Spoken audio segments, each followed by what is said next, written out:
wace jiha, unguwa, local government musulmai suke kashe kristoci. To a wannan bidiyon namu na yau zan yi magana ne akan abin da shugaban ƙasar America wato Donald Trump ya wallafa akan shafinsa na X wato Twitter.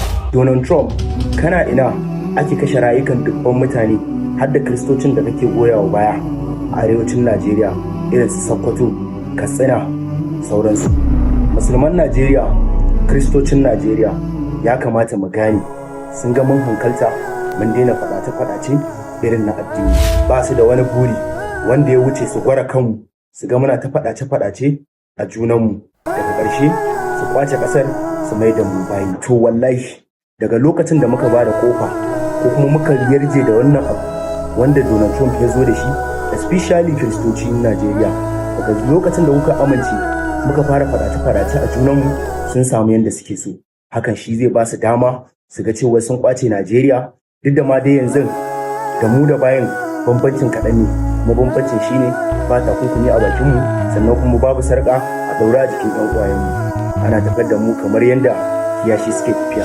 To ɗan uwana 'yan Najeriya, wala kai muslim ne ko kristan ne, ni wannan duk bai dame ni ba, kai ɗan uwana ne ko ke ƴan uwata ce. Don haka ga shawara zan bayar kyauta. Waɗannan turawa na Amerika shugumai ne, suna da hanyoyi daban-daban na kai hari, ba iya ta hanyar bindiga ko bom za su iya kawo mana hari ba. Dan Allah ku bani kunnuwanku da kyau domin in gaya muku hanyoyin da za su iya bi wajen kawo mana hari. Na farko, za su iya kawo mana hari ta hanyar provision, kayan sawa, kuma takalmi da sauransu, su sawo mana guba a ciki ba mu sani ba, mu amfani da su su cutar da mu.